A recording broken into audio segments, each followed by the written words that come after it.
देवालय साकार जाहले, तत्व ईश्वरी तेथ वसे. भारवाही आधार तयाचा, निश्चलपण पायात बसे. तेज ईश्वरी साठवताना, डोळे भरुनी हृदयात. पत्थर पायातील सुदे, कुठेतरी पण स्मरणात.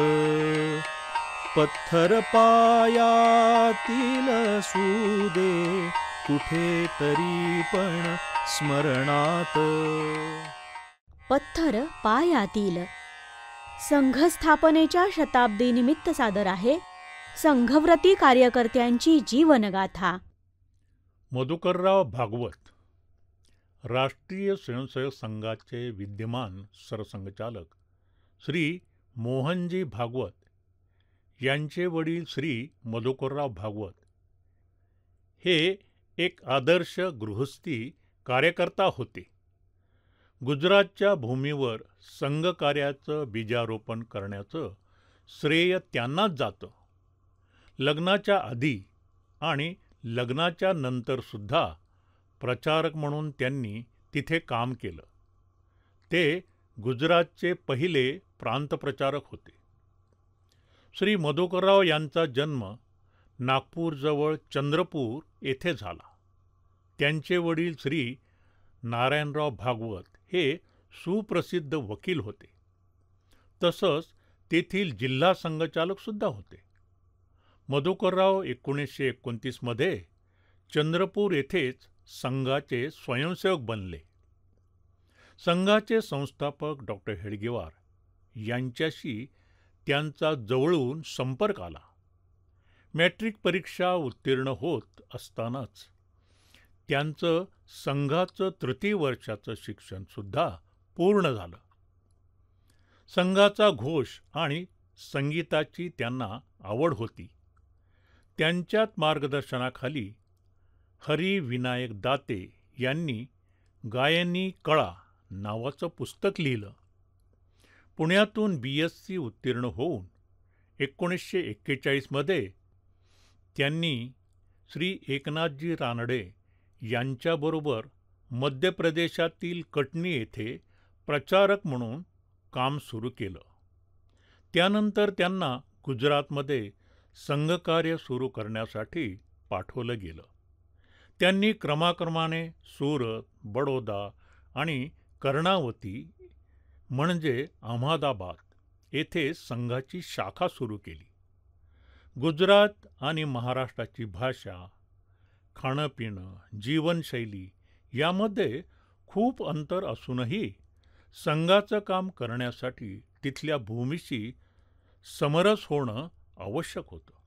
म्हणून त्यांनी लवकरच अनेक प्रकारच्या गुजराती परंपरा आत्मसात केल्या. शाखेमध्ये येणाऱ्या मराठी स्वयंसेवकांनासुद्धा ते गुजराती बोलण्याचा आग्रह करत असत.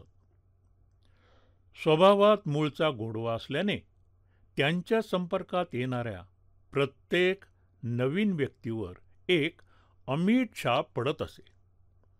1943-44 पासून संपूर्ण उत्तर भारत आणि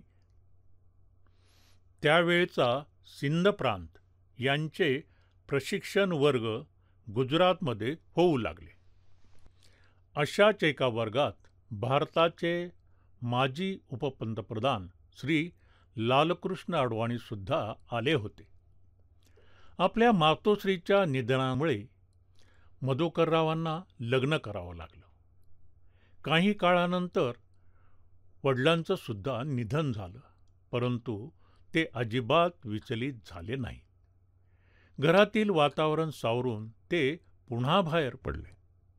प्रथम त्यांना श्री गुरुजींच्या प्रवासात त्यांच्यासोबत राहण्याची जबाबदारी दिली गेली. त्यानंतर त्यांना गुजरातमध्ये प्रांतप्रचारक म्हणून पाठवण्यात आलं. 1947 मध्ये राजकोट आणि कर्णावती येथे झालेल्या शिबिरामध्ये 4000हून अधिक स्वयंसेवकांनी संपूर्ण गणवेशात भाग घेतला. 1948 मध्ये संघावर बंदी येईपर्यंत त्यांच्या संघटन कौशल्यामुळे गुजरातच्या 115 शहरामध्ये शाखा सुरू झाल्या होत्या. बंदी काळात ते तुरुंगात राहिले आणि नंतर 51 पर्यंत प्रांत प्रचारक म्हणून राहिले. प्रचारक जीवनातून निवृत्त झाल्यानंतर त्यांनी नागपूरमधून कायद्याची पदवी प्राप्त केली. त्या काळात त्यांच्यावर नागपूर शहर आणि नंतर प्रांत कार्यवाह अशी जबाबदारी होती. चंद्रपूरमध्ये वकिली सुरू करत असताना ते प्रारंभी जिल्हा संघचालक आणि नंतर विभाग संघचालक झाले. त्यांच्या पत्नी श्रीमती मालतीबाई यासुद्धा राष्ट्रसेविका समिती, भगिनी समाज, वनवासी कल्याण आश्रम, जनसंघ इत्यादी संस्थांमध्ये सक्रिय होत्या. 1975च्या आणीबाणी काळामध्ये पती पत्नी दोघेही तुरुंगात गेले. मोठा मुलगा मोहन भागवत अकोल्यामध्ये भूमिगत राहून संघकार्य करत होता, तर छोटा मुलगा रंजन याने नागपूर विद्यापीठामध्ये सत्याग्रहात भाग घेतला होता. अशा प्रकारे संपूर्ण कुटुंबाने आणीबाणीतील दडपशाही विरुद्ध झालेल्या संघर्षामध्ये आपलीही आहुती दिली होती. संघकार्याबरोबरच चंद्रपूरच्या अन्य अनेक सामाजिक उपक्रमांमध्ये मधुकरराव सक्रिय राहत असत. चंद्रपूरमध्ये विधी महाविद्यालय सुरू झाल्यावर अनेक वर्ष त्यांनी निःशुल्क अध्यापन कार्य केलं. लोकमान्य टिळक स्मारक समितीचे ते अध्यक्ष होते. 70व्या वर्षी त्यांनी अयोध्येतील श्रीराम जन्मभूमीसाठी झालेल्या कारसेवेमध्ये भाग घेतला होता. सर्व प्रकारे ते एक आदर्श कार्यकर्ता होते. श्री मधुकरराव भागवत यांचं वयाच्या 85व्या वर्षी 10 ऑगस्ट 2001 या दिवशी निधन झालं.